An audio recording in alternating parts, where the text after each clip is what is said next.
Now it's time for Culture Talk, where we talk about culturally relevant topics that you can use to start conversations about your faith. And I'm joined today with Justin Brierley. Thank you so much for joining us. It's a delight to be with you, Sandra. Yeah, Thank you are an amazing speaker and author and also the host of the wildly popular Unbelievable show. So I'm so glad that you've come to visit us here. I should employ you as my PR person, Yes, Sandra. Yes, I'm down. absolutely. Take me to the UK. Well, you know, I've watched a number of your videos. First of all, they're very compelling, and I love how winsome you are when you're engaging others, especially those who don't share your belief. So I do want to talk about one of the videos that you have where you address, is it rational to be a Christian? And that seems to be kind of a starting point for a lot of people, that they won't engage faith because it's not rational. So before we unpack kind of why you feel like it is rational, let's first define, what do we mean by rational? What is and isn't rational? Yeah, well, I would say simply to be rational is to have good reasons for believing something. Now, it doesn't always lead to those beliefs being true, but you can rationally believe something even when it's not true. You know, I could believe that my wife is at the hairdresser's because she told me she was going to be at the hairdresser's this afternoon, but in fact, maybe she changed her mind and she went to the shops instead. I'm still rational to believe she's at the hairdresser's, even if it's not the case. So in a sense, you know, we can all have reasonable beliefs. We can be a reasonable Christian. We can be a reasonable atheist. You know, reason isn't something that's only one set of people have. We can all act reasonably. We can all have good reasons to believe what we believe. The question, of course, is what's actually true, and do the reasons we have, are they the right kinds of reasons? And that's where we kind of have the conversations and we work out whether, or maybe the reason you believe that is actually not such a good reason. Maybe there isn't good evidence for that particular belief you have. Maybe it turns out that, you know, I was misinformed about my wife's hair appointment, and actually someone can tell me, oh, I saw her go over to the shop. So I have to change my belief. I have to use my reason and come to a different conclusion. And often that's what's happening, you know, in the shows, in the conversations that I host. It's about everyone. No one's saying everyone's being unreasonable or irrational, but we're all coming to the table and we're saying, let's look at the evidence and let's decide whether it's pointing towards God or it's pointing towards atheism. And I think we can all do that in a reasonable way, but we may come to different conclusions because we all weigh the evidence differently in the end. No, and I appreciate that, because it is something where if you at first just have the conversation and say, well, let's lay it all out on the table and see what actually makes sense, you know. So inviting people to do that, I think, is so important, because sometimes we're just so set in our beliefs and we don't actually examine them beyond what we're used to hearing from others. And I think it's really important, actually, that we're all humble enough to be willing to revise our views, to be open to different explanations, and to just, you know, because otherwise, you know, if we all went through life never being willing to change what we think about anything, you know, we'd lead very boring lives, wouldn't we? So I think it's important to always be open to other people and have genuine conversations. Well, you know, one of the things that you talk about when you're explaining why it's rational, you give quite a few reasons why. You say that there are certain aspects of science that point to God, and specifically you've listed aspects such as cosmic fine-tuning, math, human value, human reason, and so forth. So can we unpack at least one or two of those? Let's start first with math. How does math point to God's existence? It's an interesting one, because most people would say, well, what on earth does mathematics have to do with God, right? You know, 1 + 1 = 2.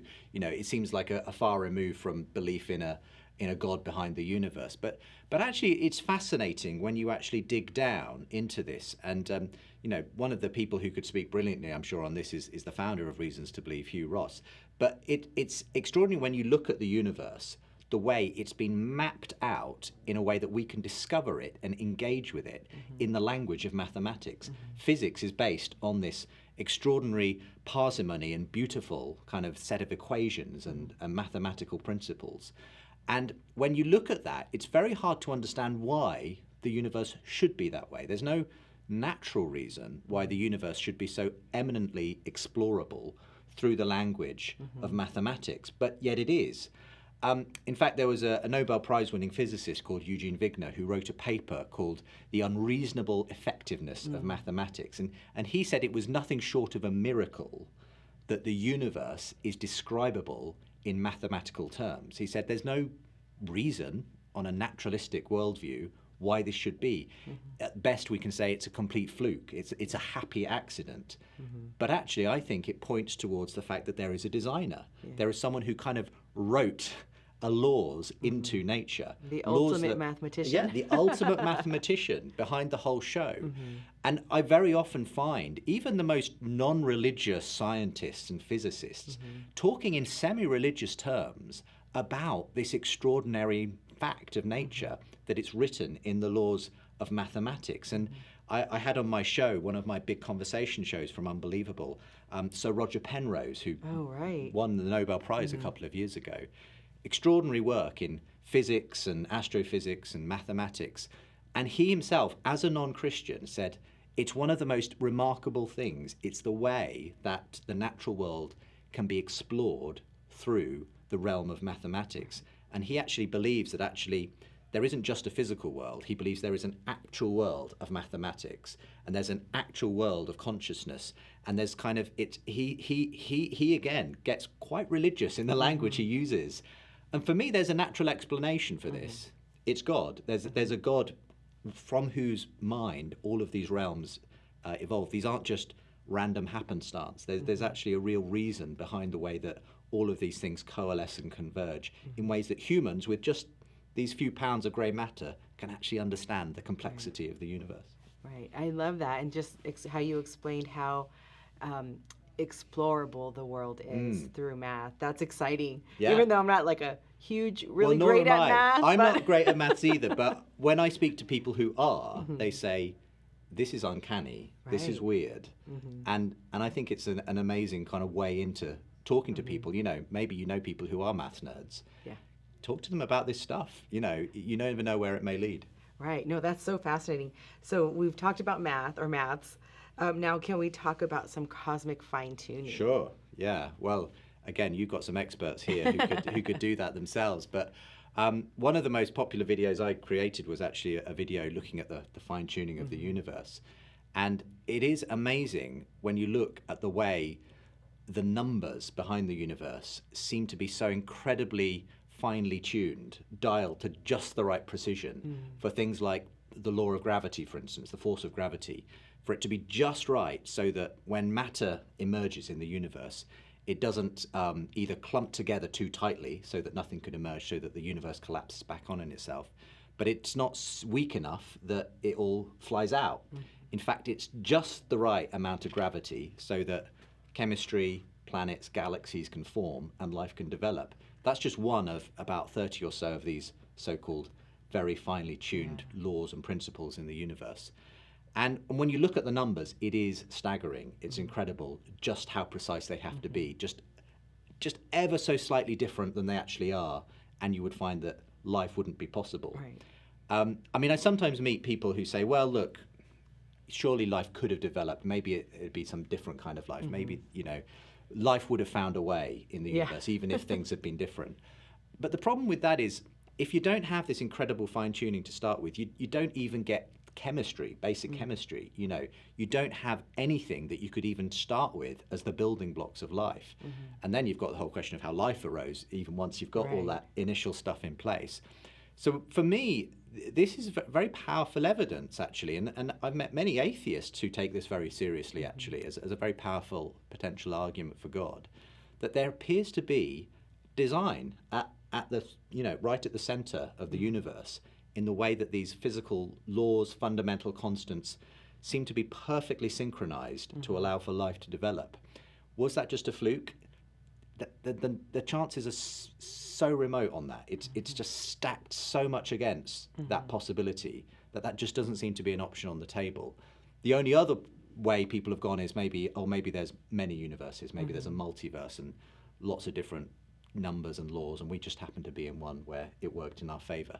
Again, interesting hypothesis, but not one that I find persuasive for a number of different reasons. But in the end, I think this is actually a very powerful argument for a God behind the universe. And I find that exciting. And more often than not, I find that for some types of people, especially people who have maybe a background in engineering, a background in science, this is a great conversation starter.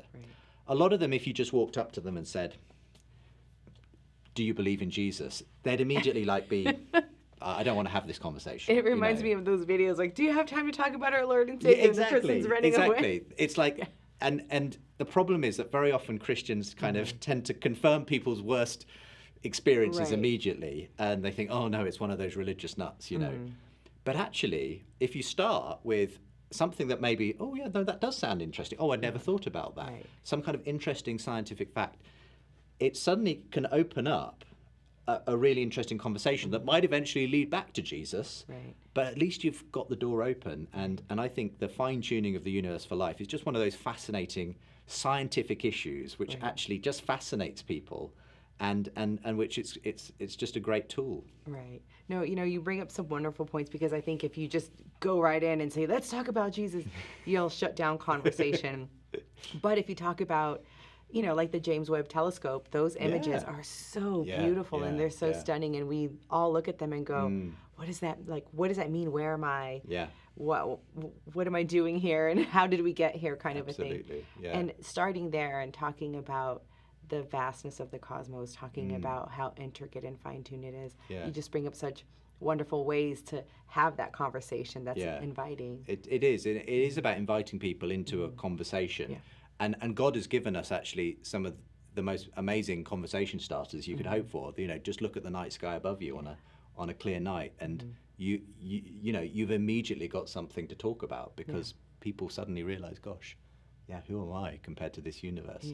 And I think that's a wonderful way to get into those conversations. Right. Well, thank you so much for that. I know that our viewers are going to be, you know, very interested in finding out more from you. So I'm going to point them to your website so they can find more information. If you want more from Justin Brierley, go to justinbrierley.com and check out his fascinating videos and also his show, Unbelievable.